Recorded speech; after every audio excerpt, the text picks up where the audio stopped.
raising corn. I've seen so many videos about how to raise corn. Well, what I say is plant it in good fertile dirt, put compost and cow manure on it, then pull dirt up to it as it grows, and you won't have near the weed problem, and your corn will flourish, I guarantee. There's 2 rows right over there I picked just the other day, and you see, I say it's about 10, 20, 30, 40, maybe 50 feet, I don't know. But I got 3 buckets and 3 5-gallon buckets. And I didn't do nothing but pull dirt up, put fertilizer out, compost, and cow manure. And that was that peaches and cream.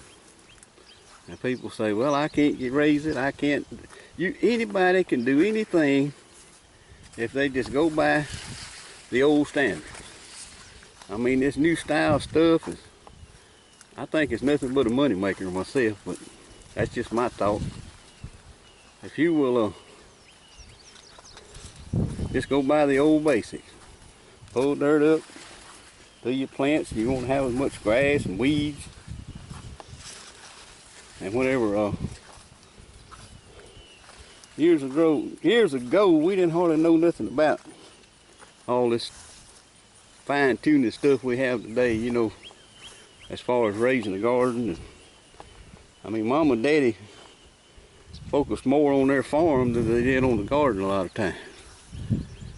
And I think, myself, personally, I think that should be right reversed, because if you focus on your garden, I mean, don't overthink it.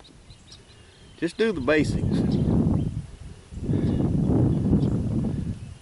And after it gets a certain height, leave it alone. Don't just keep going into it and trying to make this happen and make that happen. I mean, just let God take control and let Him do it the way He sees fit. I mean, I come out here yesterday and this corn right here was blowed over pretty bad.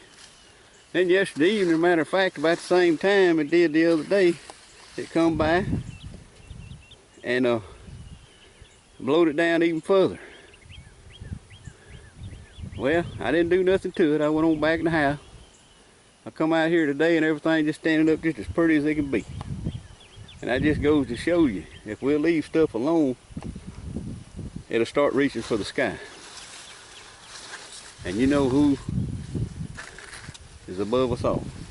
And He can take care of business when He wants to. If He wants to give you an abundant supply, He will. But we can't force nothing to happen, force nothing to grow. And I'm just want to let you know how to raise corn. These peas here, I've heard people say put fertilizer on them, put this on them, put that on them. Well, I don't put nothing on my peas, because they produce their own nitrogen.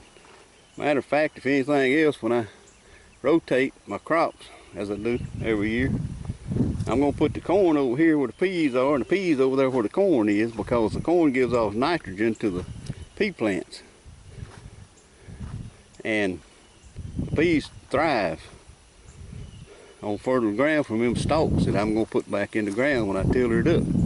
And that's another thing. Don't leave. I see people every day, every year cleaning their garden up. Don't clean your garden up. When you do, you're wasting all kind of compost. I mean, good fertile compost. Because when you tiller the plants back into the soil, that's nothing but, that's not man-made, in other words. That's God-made. So let's just work on trying to go back to the basics and understanding what God has provided and what God will provide, instead of looking for something that we don't need. Trying to do better than the other man. Well, the only way you're going to be able to do that is to do the 3 basics. And keep the 3 basics on your mind. Which are pouring water out of the bucket, matter of fact. We got a good rain, yesterday, and I thank God for it. I needed it myself. And this garden here, it drains so good, it dries up. I'll send you another video if y'all watch it about tilling again and cleaning my garden up after it dries up. It won't take, if it don't rain no more, by the end of the week, this is a Wednesday, 3, maybe 4 more days, I get back in this garden. Maybe sooner than that. And stick them little poor tomatoes right there. They need some help today. Well, let's just go back to the basics. And that 1 row of squash right there, I have picked so much squash off in that, Lord have mercy. And I got another bucket this morning. That's that yellow zucchini right there. And it makes some good. The wife, she puts it up like that. It's still soft, and you can cut it up and put it up. And there's my straight neck. I don't know if it'll get too big where you can't eat it. It's still tender. And see what I made it? That is nothing. Cow manure and compost right there. Nothing. And I always go back to these tomatoes because they are the cream of my crop. I love a tomato more than I do any vegetable there is. But I love it with another vegetable too. And you can make all kind of good stuff out of it. And before long, when all this starts coming in, my wife said she's gonna make some canning videos, and maybe she'll make a few for us so we can watch it too. And well, I know probably some of y'all are getting bored by this old garden every morning. I have. There's my bell peppers under there. They coming on pretty good too. Thank God. You know, this old song out years ago about thank God and greyhound, she's gone. Well, this morning I'm thanking God, compost and cow manure. It has really made a difference. There's some of my tomatoes that blew over yesterday. I tied them up some yesterday, but I'm going to get back out here a little bit later on and tie them up. There's my strawberries. They coming on. These are ever-bearing strawberries. I got to clean them out. I have let them go just a little bit. Now see, that's compost. Compost cow manure again. And I got some pictures of it on my pump in the garden, in other words. There's all my tomatoes that I lost last night, yesterday the day before yesterday. I'll get it right here in a minute. But wife says she's gonna put them on the windowsill and let them ripen. If the ones that don't ripe, we're gonna can them and eat them.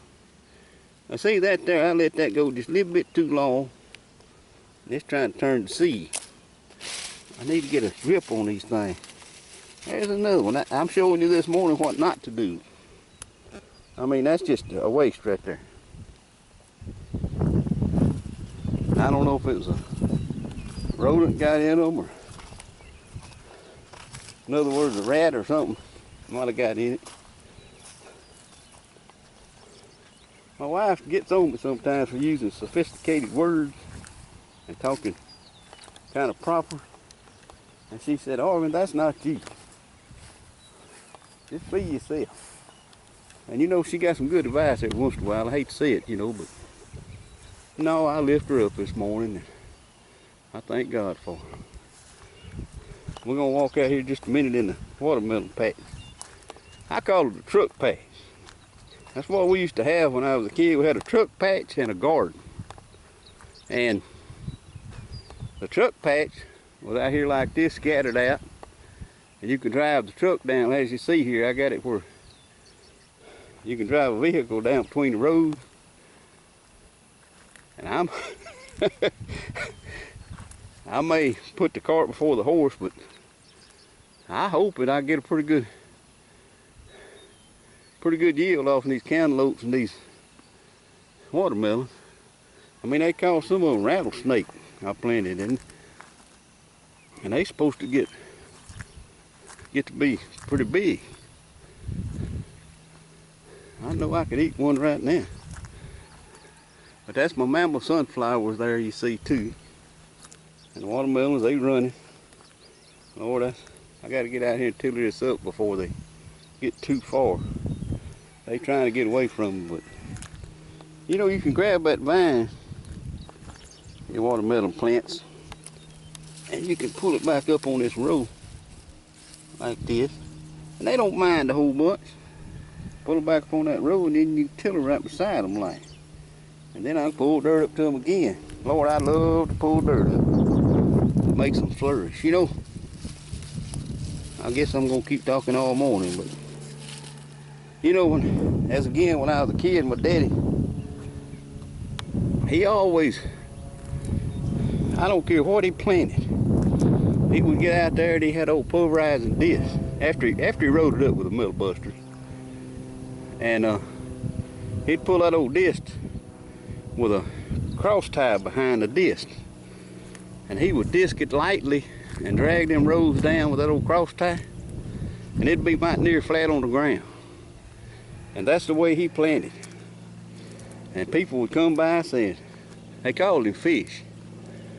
And he said, Fish, you're messing up. You shouldn't plant on flat ground like that. And he said, well, I'm going to cover the weeds and I'm going to cover the grass up whenever I go back and I start cultivating, because I'm going to pull as much dirt as I can up to them plants. And that's going to help me as far as my grass and my weed situation. See these right here? All I done was tiller beside them, because that's all I really had to do before this rain. But you know, he always made, on a little old 10 acre patch of cotton, he made anywhere from 2 to 3 bales an acre. So evidently he was doing something right. That's my okra. Alright, I'm going to quit rambling. Go on and y'all have a blessed day, and we'll see you on the next go round.